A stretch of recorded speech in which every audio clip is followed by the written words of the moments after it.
Wrigley's Spearmint Chewing Gum, the refreshing, delicious treat that gives you chewing enjoyment, presents for your listening enjoyment Edmund O'Brien as Johnny Dollar.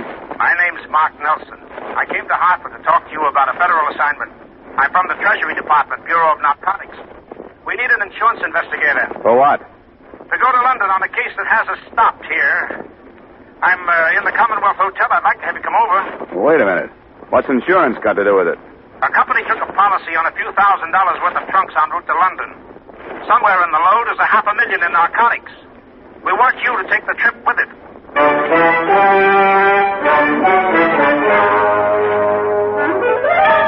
the makers of Wrigley's Spearmint Chewing Gum bring you Edmund O'Brien in another adventure of the man with the action-packed expense account.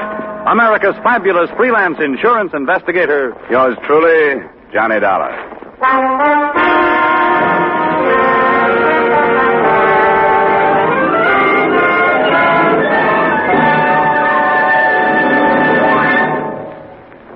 To make every day more enjoyable, treat yourself often to refreshing, delicious Wrigley's Spearmint Chewing Gum. Here's a taste treat you can enjoy indoors, outdoors, at work, or at play. The cool, long-lasting mint flavor refreshes you. The smooth, steady chewing helps keep you fresh and alert. Adds enjoyment to whatever you're doing. Wrigley's Spearmint Chewing Gum. Healthful, refreshing, delicious.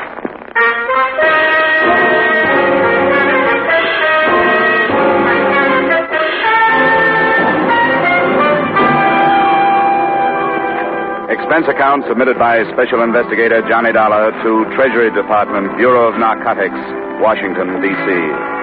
The following is an accounting of my expenditures during investigation of the London matter. Expense account item 1, $1.75, cab fare to Commonwealth Hotel.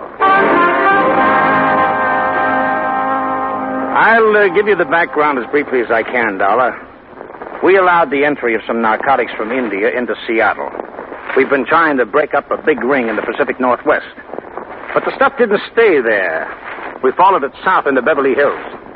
Have you ever heard of Dorothy Rivers and Broderick Green? The woman? I think so. I saw her in a couple of plays in New York, didn't I? Yes, that's the one.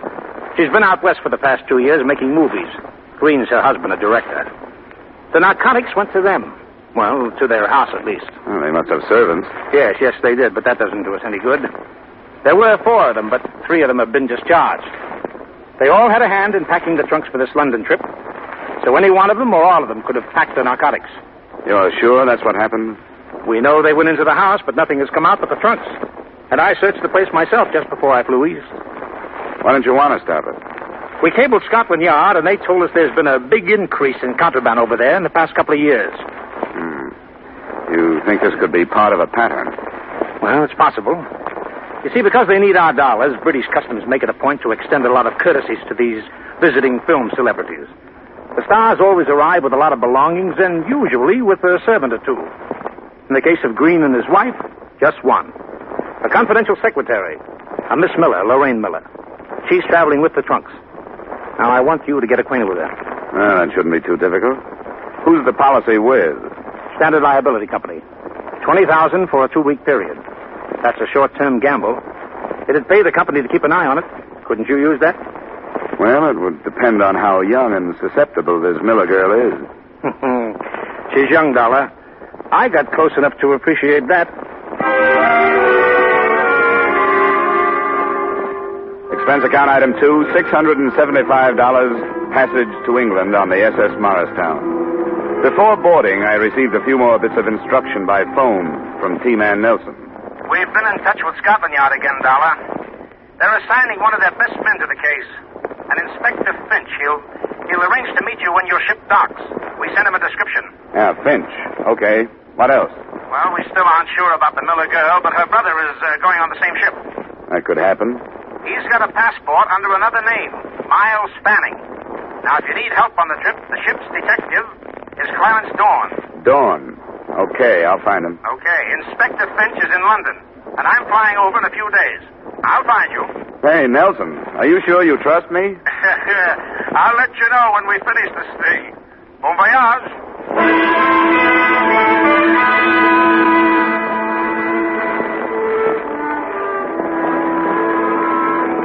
Expense account item 3, $8.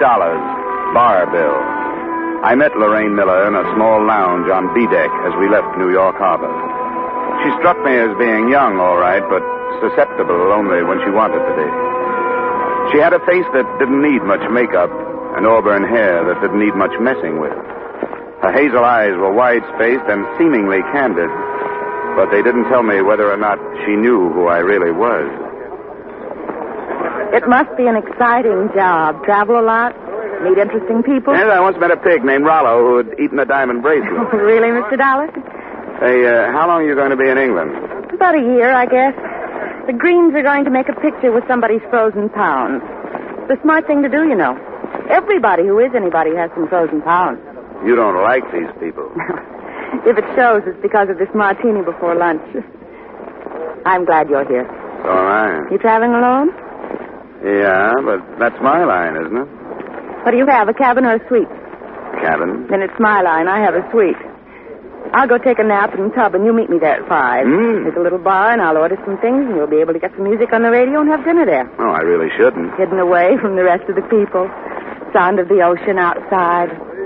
You'll like it. If I could only be sure that Mother won't worry about it.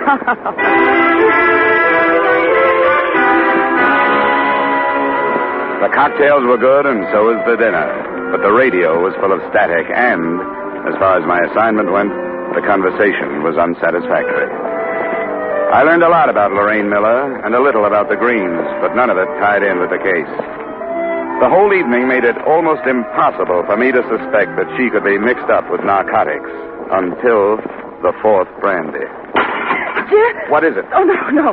The porthole. Somebody pushed it open. It blew open. It startled me, that's all. Somebody pushed it. You saw him. You started to call out his name. No, I didn't, Johnny. It startled me so. My mind was 1,000 miles away in that Come over here and sit down.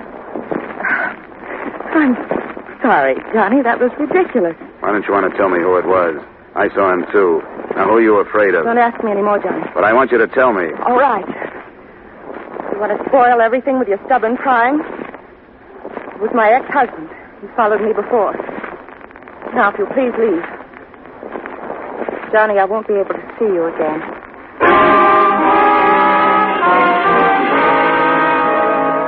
Selfishly, I was sorry it had to happen, but it meant progress.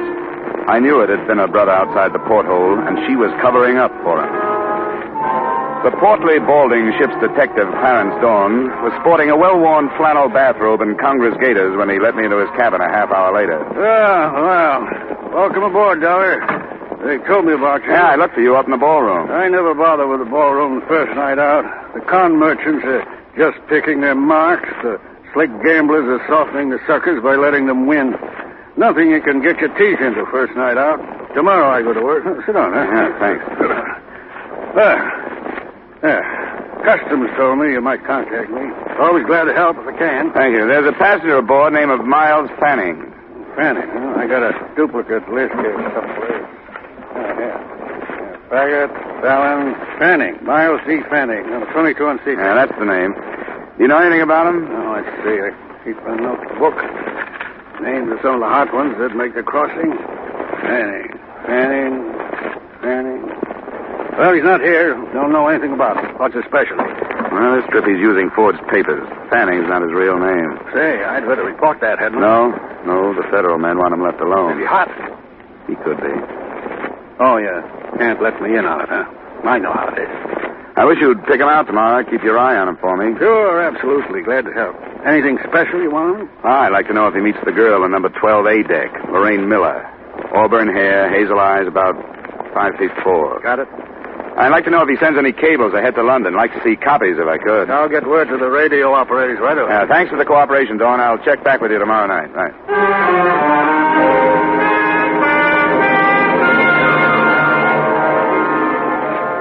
I checked back with him on the following 5 nights, and he had nothing to report. The days and evenings I spent as casually as I could, and never once saw the Miller girl. According to Dawn, she had her meals in a cabin and never left it. Her brother was pointed out to me, and I felt his eyes on me now and then, so I knew he recognized me. Then, the night before we were due to dock in Southampton, I was surprised in my cabin by an unmistakably feminine knock on the door.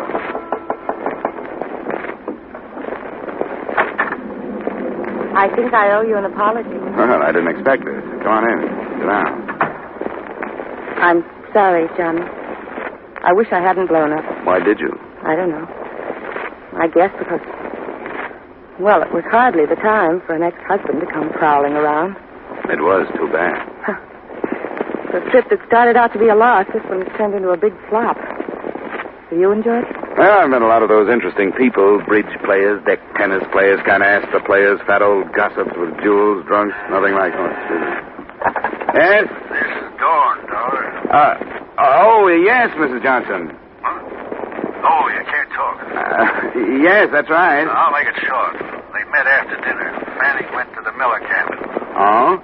I'm awfully sorry, Mrs. Johnson. I couldn't make it tonight. A previous engagement, but thanks for calling. I'll stay on and see you later. I hope you find somebody. Night. That was one of them.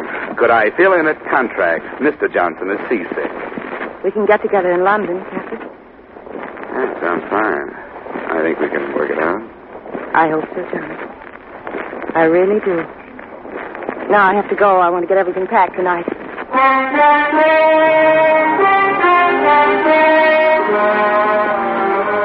I poured myself a nightcap after she'd left. A big one, because I was confused. I didn't know why she'd come, or how much she knew about the narcotics, or how much she thought I knew. It was the first drink I'd had in my cabin out of my own bottle, and it was the last. I felt it the minute it was down, and there was nothing I could do about it.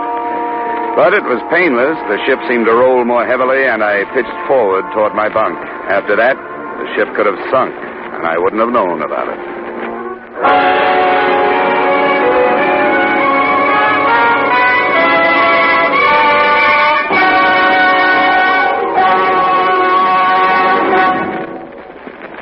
To make every day more enjoyable, treat yourself often to refreshing, delicious Wrigley's Spearmint Chewing Gum. The lively, full-bodied, real mint flavor cools your mouth, moistens your throat, freshens your taste. And the chewing itself gives you a little lift, helps you keep going at your best. So for real chewing enjoyment that's refreshing and long-lasting, always keep Wrigley's Spearmint Chewing Gum handy. Healthful, delicious Wrigley's Spearmint Gum will make every day more enjoyable. And now, with our star, Edmund O'Brien, we return you to the second act of Yours Truly, Johnny Dollar.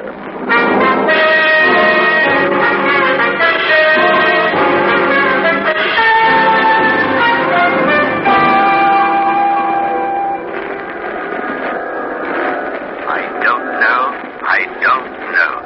Great shock to the system. Yes, it must be, Sinister amount of opiate. Amazing resistance. Well, we'll try. There. I don't dare give him any more stimulant, Inspector, but this should bring him round. Rather an unpleasant arrival, poor chap. Yes. That did the trick. Now I'll leave him to you, Inspector. Keep him awake, but don't expect too much at first. Yes, of course. Thank you, Doctor. Mr. Dollar? Mr. Dollar? Can you hear me, sir? Huh? What? You must try to stay awake. Can you open your eyes? Who are you? Chief Inspector Finch of Scotland Yard. Oh, the girl. I'm afraid Miss Miller has disembarked. Fanning? He's being followed by one of my men. Mr. Dollar, your system received a large amount of opiate, enough to render you unconscious for almost 12 hours. Do you know who administered it? We're in Southampton. Yes. There's a girl. She come to my cabin and there was a phone call. A phone call, sir? The ship's detective has been giving me a hand, keeping his eye on Fanning. I wasn't watching her. She must have drugged the whiskey while I was talking. Oh, I was stupid. I shouldn't worry if I were you. The situation is nicely under control. The trunks? En route to the Green residence. However, the men in the lorry with it are from Scotland Yard. They'll unpack them, and I assure you nothing will pass unnoticed. Nice going, Inspector. Thank you, sir. We like to try. Now, if you could raise yourself and drink some of this coffee. All right. Yeah. Shouldn't be this hard. A nasty experience. Okay, let's have the coffee. Splendid. When you feel strong enough, we'll have an ambulance move you into my flat. You may rest there, and we shall await developments.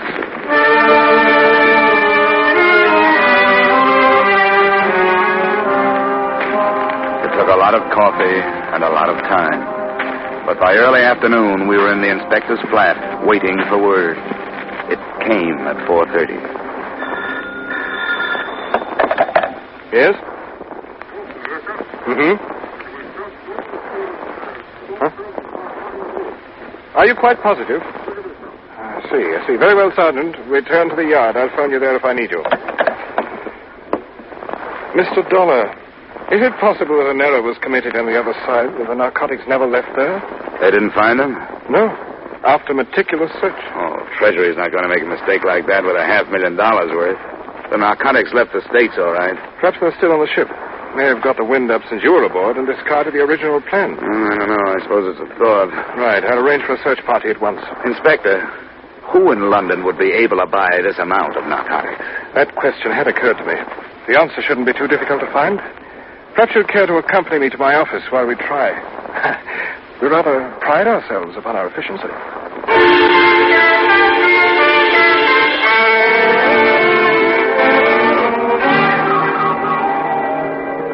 10 minutes after we got there, the ponderous machinery that is Scotland Yard started grinding out files on criminals. They were indexed according to every possible feature or characteristic.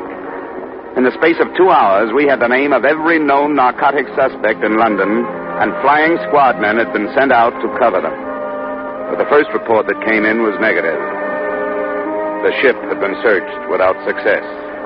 Then the phone rang again. Inspector Finch. Huh? Oh, yes, he's here. Mr. Dollar? Thank you. Oh. This is Nelson, Dollar. I just got in. Oh, good. Have you heard about the mess? Part of it. I went down to the ship. Dorn told me what happened to you. Are you all right? Yeah, sure, I'm all right, but the stuff got through. It's loose someplace here in London. The trunks? Unloaded and searched by Scotland Yard men, nothing. What about the girl? He's being watched. Anything on Miles Fanning? Well, the Yard's tailing him, too. Say, Nelson, are you sure the narcotics were put aboard the ship? Positive.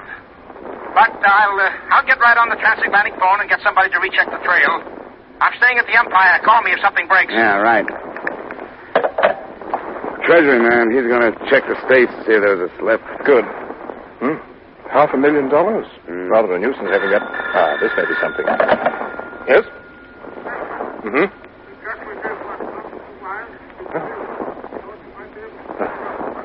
I see. Yes, at once.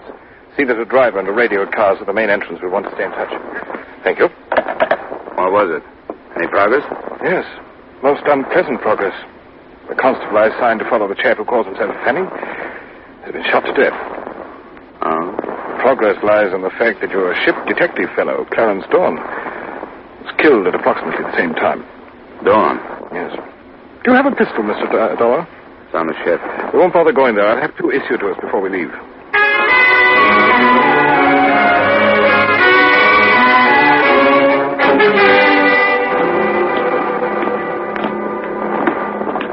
I spoke to Constable Weil before he died, sir. He said he heard shots and went into the house. By the time he reached the corridor, this Fanning bloke was leaving his room. He tried to stop him. I see. And Fanning? He bolted out the back way, sir. Did he say if he was carrying anything? No, sir. He... hold on a minute. That's what he was trying to say. Port, he said before he died. He was trying to say portmanteau. It's still expensive, Progress. That's the room, sir. Yes. The constable, hop down to the car like a good chap and ask the sergeant to radio in addition to the Fanning description. The fact that he's carrying a traveling bag. Yes, sir.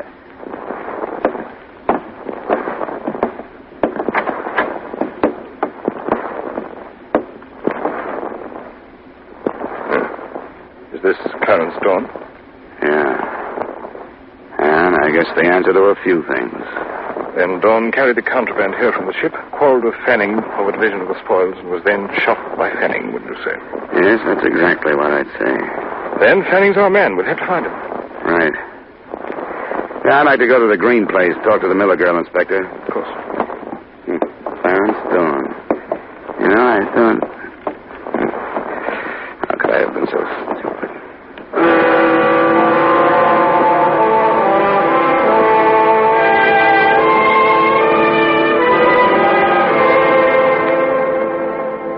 The Green residence was dark when we arrived, and there was no response to either the doorbell or our shouts.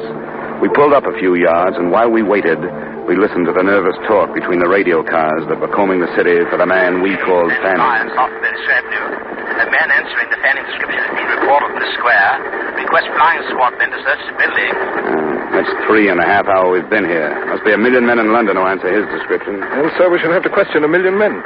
47Y, 47Y to 14B. Are you still in Charing Cross Road? Over.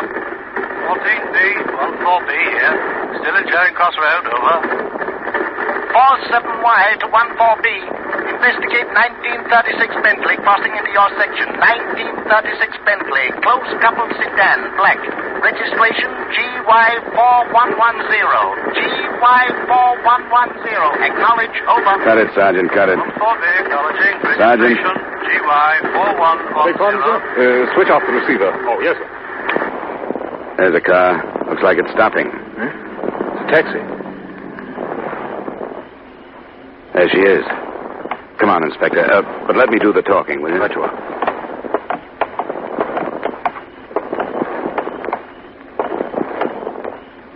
Lorraine? Who is it? Johnny. Johnny, where have you been? Where is he, Lorraine? What happened to you? I looked for you when we were docking. I came to your cabin and knocked. Stop it. Where is he, your brother? Johnny, Come on, where is he? what has he done this time? What'd you say? What has Jim done? You know what he's done. No, I don't. He wouldn't tell me. After everything that's happened, after you've lied to protect him, you're asking me to believe that you didn't know what he was doing? Yes, I'm asking you to believe me. You don't have to. I haven't known anything about Jim since the war. It wasn't my brother who came home. It was somebody else. Somebody to be ashamed of. A stranger I gave money to so he'd leave me alone. But he never did. It was the war. What has he done this time? Tell me, Lorraine. He knew you were coming to London? Yes. You saw him while you were getting ready to leave? He needed money. I hired him to help with the packing. Where is he, Lorraine? I've got a right to know what he's If done. you're telling the truth, it doesn't make any difference. The man's a criminal. He has to be taken. Now, I want you to tell me where he is. He's not my brother anymore, so it doesn't matter. He's going to Tangiers. How, on a ship or a plane? A ship. Which one? I don't know. He's leaving at 9 a.m. If he doesn't, he'll drag me into whatever it is. Accomplice, he said. But I don't care anymore. I don't care. Well, Mr. Dollar, What do you think of it, Inspector? I don't think she was lying. We've had the same trouble here in England. Young boys who found themselves fighting a war as children were no more than grown-up children, and one day they were told they'd won it. I've seen them. They can't cope with our rather sorry victory, and they simply don't care. Loyalties mean nothing. They want money, and they don't care what they do to get it. Perhaps you, an American, and I, an Englishman, are partially to blame. Yeah, I guess the war is still with us, Inspector. After you, sir. Thanks.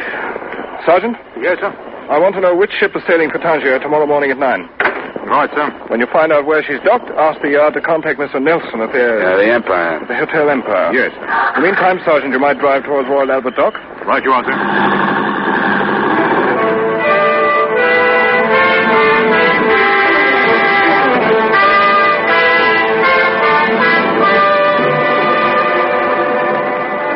The ship turned out to be the city of Bombay. Before we drew to a stop at Royal Albert Dock, we passed through what must have been half of the mobile police force of London. That must be Nelson's car. Yeah, there he is. Come along, Sergeant. We want you to stand guard at the gangway. Right, sir. Hello there, Dollar. I was beginning to wonder if you'd ever get here. It's only been 10 minutes, Nelson. This is Inspector Finch at Scotland Yard. Pleasure, sir. How do you do? Well, Mr. Dollar, Mr. Nelson, as you so quaintly put it on the other side, this is it? You're sure he's there? Oh, quite sure. Yeah, we got a radio report, and we hope they've cleared the ship of everybody else. Well, we might as well go. Right you are. I'm ready.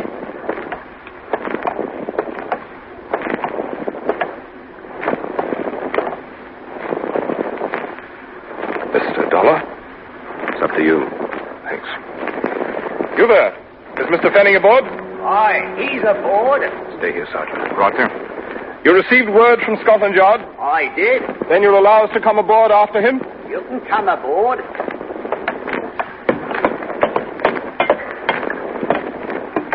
He knows you've come. He's got a gun. Where is he? He went forward on deck. Everything below is closed off. Very good. We can find him up this way? That's the way.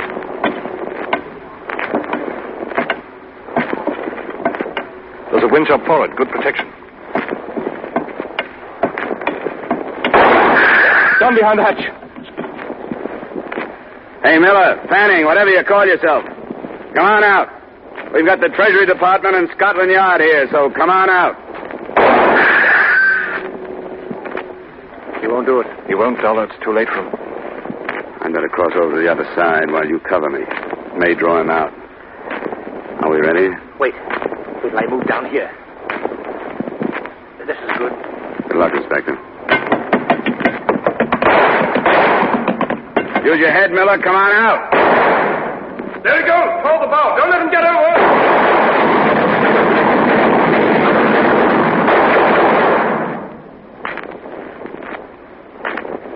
Inspector Finch?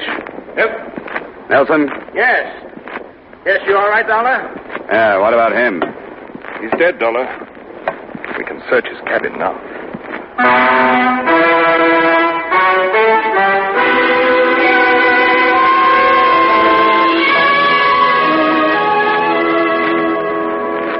The traveling bag with its $500,000 contents was just inside Fanning's door. Expense account item 4, same as item 2. Transportation back to the States and Hartford. I saw Lorraine Miller once before I left. And I made her a promise I hope Inspector Finch will be able to keep. That only the name Fanning would make the official records in the front page. Because the name Miller had already gotten more than it deserved. Expense account total, $1,580.20. Yours truly, Johnny Dollar.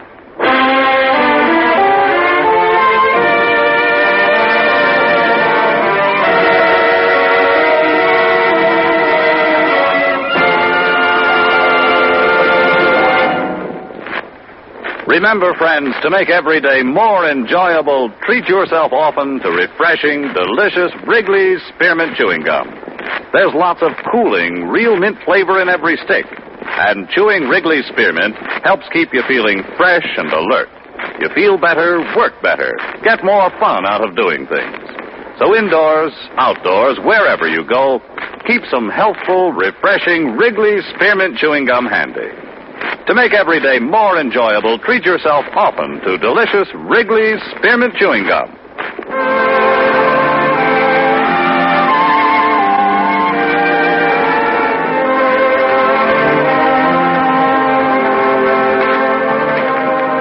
Yours truly, Johnny Dollar, brought to you by Wrigley's Spearmint Gum, stars Edmund O'Brien in the title role, and is written by Gil Dowd and David Ellis, with music composed and conducted by Leith Stevens. Edmund O'Brien can soon be seen starring in the Columbia Pictures production, 711 Ocean Drive.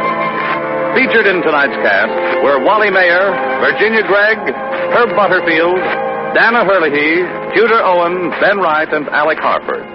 Yours truly, Johnny Dollar, is produced and directed by Jaime Del Valle.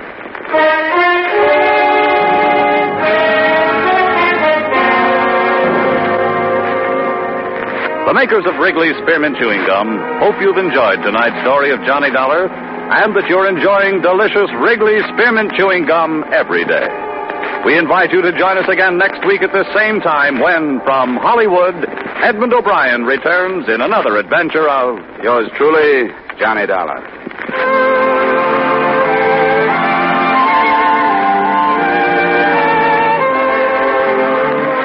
Bob Stevenson speaking.